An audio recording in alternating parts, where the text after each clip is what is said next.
नमस्कार दोस्तों। आज की कहानी एक इमोशनल और हॉरर स्टोरी है।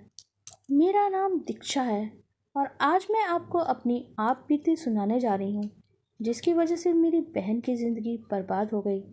मुझे आज भी अच्छे से याद है। हम दोनों बहनें 11वीं कक्षा में घर के पास ही गवर्नमेंट स्कूल में पढ़ती थीं। उसका नाम बुलबुल था। वैसे बुलबुल मेरी सगी बहन नहीं थी, वो मेरे मामा की बेटी थी। उसके पापा अचानक से ही एक्सीडेंट में चल बसे और फिर बुलबुल की माँ भी कुछ साल बाद दूसरी शादी करने का सोच लेती हैं। उन्हें एक अच्छे परिवार का लड़का मिल भी जाता है, लेकिन शर्त यह थी कि वो बुलबुल को कभी नहीं अपनाएगा। बात इतनी बढ़ी कि बहस में बदल गई और बहस में अनबन में रिश्ता मानो टूट ही गया। फिर वापस माँ पापा ने बुलबुल को अपने पास ही रख लिया। सच कहूँ तो कभी ऐसा लगा ही नहीं कि बुलबुल मेरी सगी बहन नहीं है। हम दोनों बहनें आपस में बहुत जमती थी। हमारी साथ पढ़ना, खेलना, मस्ती करना और ऐसे ही हंसी खुशी से दिन गुजर रहे थे। फिर एक दिन रोज की तरह शाम के 4 बजे हमारी स्कूल की छुट्टी हुई। तभी बुलबुल ने कहा, दीदी मैं बस बाथरूम से होकर आती हूँ। करीब 15 मिनट हो गए लेकिन वो वापस ही नहीं लौटी। पर जैसे जैसे वक्त बीतता जा रहा था, मेरी चिंता भी आसमान छूने लगी थी। जब मुझसे नहीं रहा गया तो मैं खुद बाथरूम के अंदर चली गई और मैंने बाथरूम के अंदर कदम रखा ही था कि बाथरूम के फर्श पे पानी नहीं बल्कि खून गिर रहा था, जिससे सारा फर्श खून खून हो चुका था। डरे सहमे बुलबुल को आवाज़ लगाते हुए मैं आगे बढ़ती जा रही थी। बुलबुल, कहाँ है तू? बुलबुल बोलना, मेरे सामने ही तो गई थी। ये अचानक कहाँ चली गई तू? बाथरूम के तो सारे दरवाजे खुले हुए थे लेकिन अंदर कोई भी नहीं था। तभी मुझे माथे पे कुछ गीला गीला सा महसूस हुआ।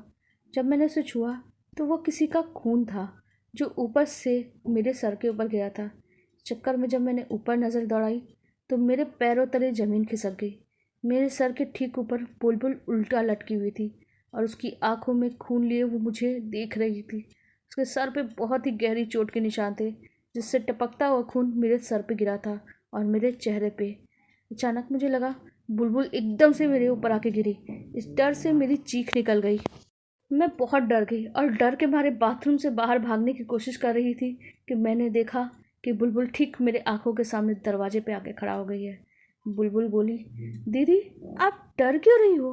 मैं आपकी बुलबुल, चलिए ना घर चलते हैं, शाम हो गई है, माँ पक्का गुस्सा करेंगी। बुलबुल की बातें सुनकर एक पल को मुझे ऐसा महसूस हुआ जैसे उसके कंधे पे कोई बूढ़ी औरत बैठी हुई है, जिसकी एक आँख फूटी हुई है और उसका सर भी कटा हुआ था और उसमें से कीड़े निकल रहे थे। मैंने नज़र भर बुलबुल के ऊपर बैठी उस बूढ़ी औरत को देखा और अगले ही पल बुलबुल की आंखों और माथों से खून जो बह रहा था वो देखी। मैं वो सब कुछ देख ही रही थी, लेकिन मेरी चीख की आवाज़ टीचर्स तक पहुंच गई थी। वहाँ टीचर्स मेरी आवाज़ सुनकर दौड़ कर आए और सबके आते ही बुलबुल जैसे ठीक सी हो गई। पियून ने मुझसे कहा, क्या हुआ दीक्षा, तुम चीखी क्यों थी? पियून ने आते ही मुझसे पूछा।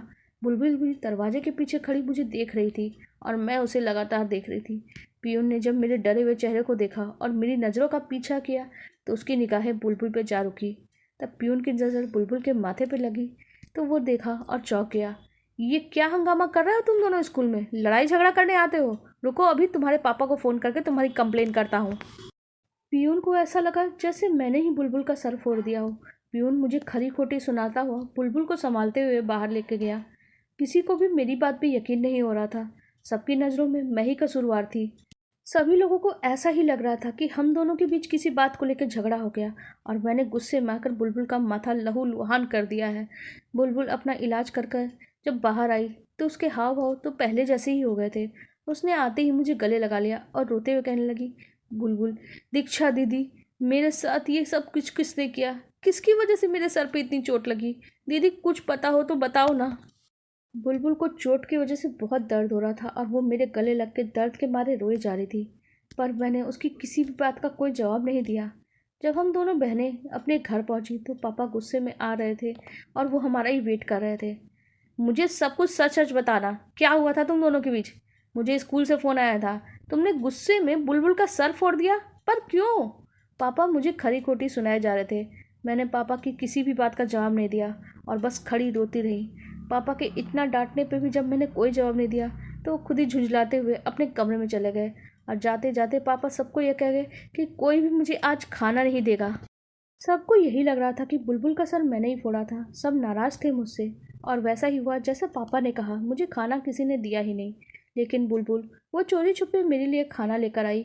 बुलबुल ने कहा, दीदी आपने दोपहर से कुछ नहीं खाया है, प्लीज़ कुछ खा लीजिए। ये कहते हुए बुलबुल एक रोटी का निवाला तोड़ के मुझे खिलाने जा ही रही थी, तभी मैंने एकदम से बुलबुल का हाथ पकड़ लिया और सीधे उसे पूछा, बुलबुल क्या तुम्हें सच में कुछ नहीं याद है? बुलबुल बोली, किस बारे में दीदी?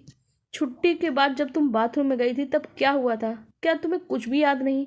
मेरे इस सवाल पे बुलबुल कुछ सोचते हुए कहती है, दीदी मुझे बस थोड़ा धुंधला धुंधला से याद है। जैसे मैं अंदर गई, बाथरूम के वॉश बेसिन से पानी नहीं खून गिर रहा था और सारा फर्श खूनम खून हो चुका था। मैं डरी सहमी आवाज़ लगाते हुए आगे बढ़ती जा रही थी, पर बाथरूम के तो सारे दरवाजे खुले हुए थे। तभी मुझे मेरे माथे पे कुछ गीला गीला सा महसूस हुआ और जब मैंने छुआ तो किसी का खून था। और जैसे ही मैंने ऊपर नज़र दौड़ाई तो मैं डर के मारे मेरी हालत ख़राब हो गई। मुझे सब पता चल चुका था कि बुलबुल आगे क्या बताने वाली थी, लेकिन मैंने खुद ही उसकी बात को पूरा करते हुए कहा, और तुम्हें छत से एक औरत उल्टी लटकी हुई तुम्हें ही देखती दिख रही थी ना, जिसकी एक आंख फूटी हुई थी और उसका सर आधा फटा हुआ था और उसमें से कीड़े निकल रहे थे। मैंने बुलबुल को वो सब कुछ बताया जिसका जिक्र बुलबुल ने कभी किसी से किया ही नहीं था। मेरी बातें सुन के बुलबुल के पसीने छूटने लगे।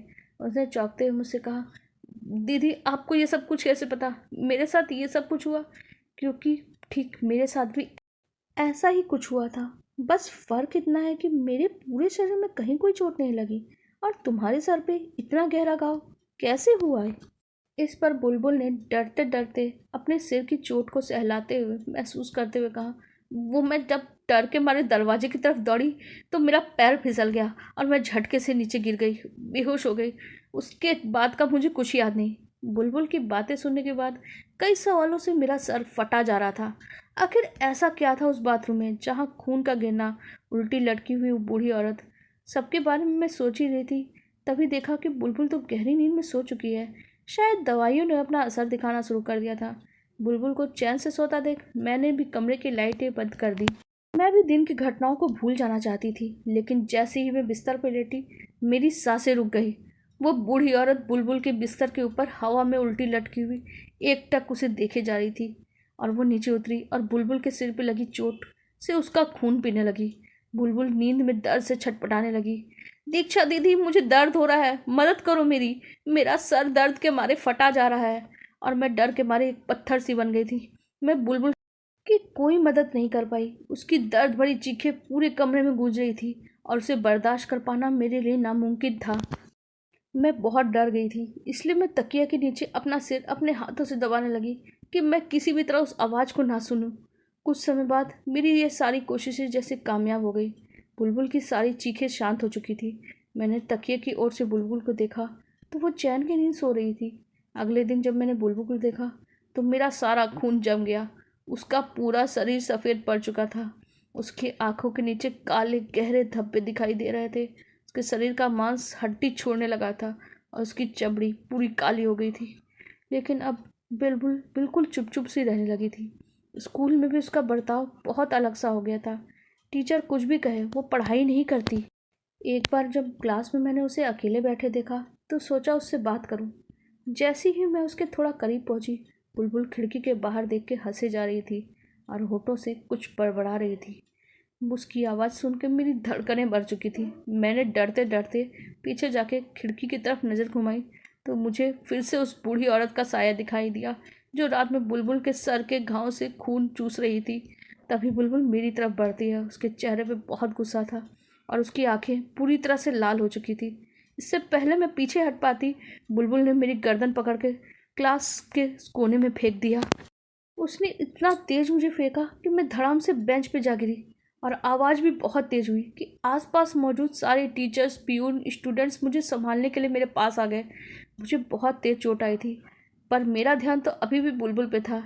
इतना सब होने के बाद भी मुझे उसकी फ़िक्र सता रही थी। प्यून भी गुस्से में बुलबुल को पकड़ के उसके पास ही जा रहा था कि बुलबुल ने एक झटके से जैसे उसका सिर धड़ से अलग कर दिया। बेचारे की आखिरी सांस उसके जिस्म के किसी हिस्से में जैसे फंस के रह गई। एक पल में ही सारे टीचर और स्टूडेंट डर के मारे चीखने लग गए। बुलबुल ने जो किया वो किसी को भी एक्सपेक्टेड नहीं था, लेकिन अभी सबको अपनी जान प्यारी लगने लगी थी। टीचर्स मुझे सहारा देके बाहर ले गए पूरे स्कूल में बस चीख पुकार मच गई थी और इतनी तेज हल्ला मचा कि प्रिंसिपल भी खुद अपने कमरे से निकल के सबके बीच आ गए। प्रिंसिपल बोले, इतना शोर किस बात का हो रहा है? क्या हो रहा है यहाँ पे? कोई जानवर घुस गया क्या? प्रिंसिपल सबको पूछता हुआ आगे चला जा रहा था, पर किसी ने भी प्रिंसिपल की एक नहीं सुनी। सब अपनी जान बचाने के लिए भाग रहे थे। पर प्रिंसिपल वो तो वापस उसी की तरफ जा रहे थे जहाँ से बुलबुल आ रही थी। प्रिंसिपल ने भी जब बुलबुल को पियून के खून से लथपथ देखा तो एक पल को वो डर गया, पर अगले ही पल में गुस्से से तमतमाता हुआ बुलबुल की तरफ तेजी से बढ़ने लगा। प्रिंसिपल बोला, ये क्या हुलिया बना रखा है तुमने? ये लाल रंग पोत कर क्यों बच्चों को डरा रही हो? रुको, अभी तुम्हें रेस्टिकेट करता हूँ। प्रिंसिपल ऐसा कहता हुआ बुलबुल के करीब जा ही रहा था कि अचानक उसकी नज़र बुलबुल के पैरों में पड़ी। उसके पैर उल्टे थे। बुलबुल के पैरों को देख कर डर के मारे प्रिंसिपल का भी गला सूख गया था। प्रिंसिपल के कुछ भी समझने के लिए अब तक बहुत देर हो चुकी थी। बुलबुल और प्रिंसिपल एक दूसरे के सामने खड़े थे। प्रिंसिपल डर के मारे कांपने लगे कि अचानक बुलबुल हवा में उड़कर प्रिंसिपल को ही घूरने लग गई। प्रिंसिपल जान गया था कि उसके सामने बुलबुल नहीं, आज उसकी मौत खड़ी है। शायद उसमें बुलबुल में किसी और का अक्ष दिखाई दे रहा था। इतना मुझे याद है, प्रिंसिपल ने लड़खड़ाते हुए शब्दों में बस इतना ही कहा था, तू वही है ना? तुझे तो मैंने मार के बाथरूम में दफना दिया था। तू वापस कैसे आ सकती है? और मास्टर, तुझे क्या लगा मेरा बचपन, मेरी ज़िंदगी सब छीन लिया तूने मुझसे? अरे तूने तो मेरे साथ इतना बुरा किया, एक छोटी सी बच्ची के साथ। उसका बदला तो मैं तुझसे लेकर रहूँगी। इतना कह के बुलबुल ने दोनों हाथों के बीच से प्रिंसिपल का सर रख के उसे पीस डाला, जैसे प्रिंसिपल की मौत वहीं हो जाती है। और प्रिंसिपल के मरते ही बुलबुल बेहोश हो जाती है और वहीं नीचे गिर जाती है। पर उस हादसे के बाद से बुलबुल किसी भी आदमी से, किसी भी व्यक्ति से बात नहीं करती। हाँ, कभी आसमान में, कभी खिड़की के बाहर बस देख कर मुस्कुराती रहती है। मैंने भी कभी उसकी नज़रों का पीछा किया तो मुझे अभी किसी बूढ़ी औरत का अक्ष तो नहीं दिखाई देता। पर एक बात बताऊं, ये सारी घटनाएं आज भी मुझे चैन से सोने नहीं देती। आखिर क्यों बुलबुल के माथे पे लगी चोट अचानक से ऐसे ठीक हो गई, और वो बूढ़ी औरत क्या आज भी बुलबुल के माथे से खून पीने आती है? आपको क्या लगता है? आप अपनी राय कमेंट सेक्शन में ज़रूर बताइएगा, और आपको ये कहानी कैसी लगी ये भी बताइएगा। साथ ही वीडियो को लाइक कर दीजिएगा और हमारे चैनल को भी सब्सक्राइब कर लीजिएगा। धन्यवाद।